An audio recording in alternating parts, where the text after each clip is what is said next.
Estamos aqui com Sheila Levi, médica pediatra, especialista em terapia intensiva, mestre saúde materno infantil pelo IMIP e pós-graduada em cuidados paliativos pelo Instituto Paliar. Vamos fazer uma entrevista sobre distanásia.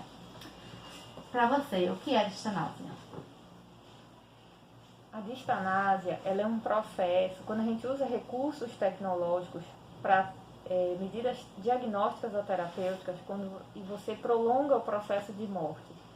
Quando a morte ela já é o evento inevitável e você não deixa que ela ocorra de forma natural, e aí você utiliza todos esses recursos que já não são benéficos para aquele paciente, você não reverte o caso, você não tem como evitar o desfecho, e muito pelo contrário, você prolonga esse processo. E esse processo de morte, ele é prolongado à custa de muito sofrimento agregado. Certo. Distanásia seria o oposto de eutanásia? De eutanásia? A eutanásia é você antecipa a morte de alguém, e tem que ter o cunho misericordioso, então precisa ser para acabar com o sofrimento. No nosso país é crime, a eutanásia não é permitida, e você pode antecipar esse processo, seja através do uso de alguma medicação, né, de um ato em si, ou então por uma atitude omissiva, quando você deixa de fazer algo que mudaria aquele desfecho. Na distanásia, você prolonga esse processo. Então, sim, a distanásia, ela é o extremo, o outro lado da eutanásia. Já aconteceu de você ter algum paciente que você avaliar e decidir levar para a UTI, dar toda aquela esperança ao familiar, criar uma expectativa àquela família e depois de alguns dias você pensar, eita, errei, não era para eu ter trazido para a UTI. Já aconteceu alguma vez isso? Não, porque quando a gente vai fazer o processo de tomada de decisão, quando você vai indicar alguma limitação, seja ela um internamento de UTI, ou seja a não colocação de uma ventilação, você tem que ter certeza desse processo de tomada de decisão. Então você tem que usar critérios objetivos, critérios subjetivos. Se nesse processo de tomada de decisão algum desses pontos não está claro, então você deve instituir as medidas, e depois pode ser que você reveja e você reformule o plano terapêutico. Então, na dúvida, você deve agir daquela forma, construir o seu plano, entender em que momento da doença aquele paciente está. Se no momento da entrada da UTI você não teve essa possibilidade, que é uma angústia dos médicos de emergência, né? É a primeira vez que eles estão vendo o paciente.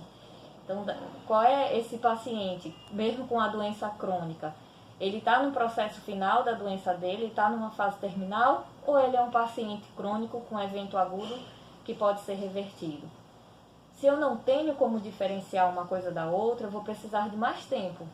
Então, eu preciso ganhar esse tempo. Viver a qualquer custo.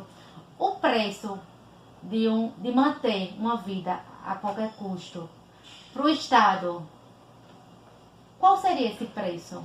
É muito. Quando o cuidados paliativos, ele é baseado também, uma das bases dos pilares do cuidado paliativo são os princípios bioéticos. E entre os princípios bioéticos dá a questão lá da justiça, se a gente for usar o principialismo. A justiça, ela além de comentar, de tratar disso, né, o que é justo, porque se eu estou usando os recursos, né, que não são infinitos, os recursos são finitos, se eu estou utilizando esses recursos em medidas fúteis para um paciente que já não tem possibilidade de recuperação, eu vou deixar de usar para um que tenha. Mas antes de mais nada, o que a gente tem que pensar também é que o paciente que está com indicação de limitação em cuidados paliativos e que precisa ter a sua morte tratada com dignidade, também é injusto para ele esse desperdício de recursos, e além de desperdício de dinheiro, é desperdício de qualidade de vida, né, de sofrimento para esse paciente. Certo. Por que é tão comum a gente ver nos hospitais distanásia nas UTIs? É comum mesmo, infelizmente é comum. Eu acredito que seja por uma questão também de desinformação, né?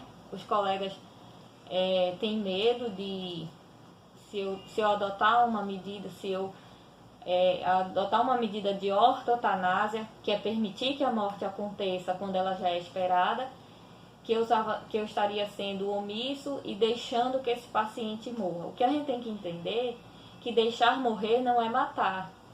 Quando a morte ela já é um evento inevitável, a gente tem que aceitar a nossa limitação diante dela. Por que é tão comum a gente ver distanásia nos hospitais, nas UTIs?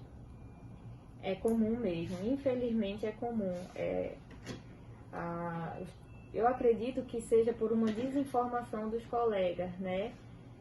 Sobre o que é a ortotanásia, que é permitir que a morte aconteça no momento em que ela já é esperada.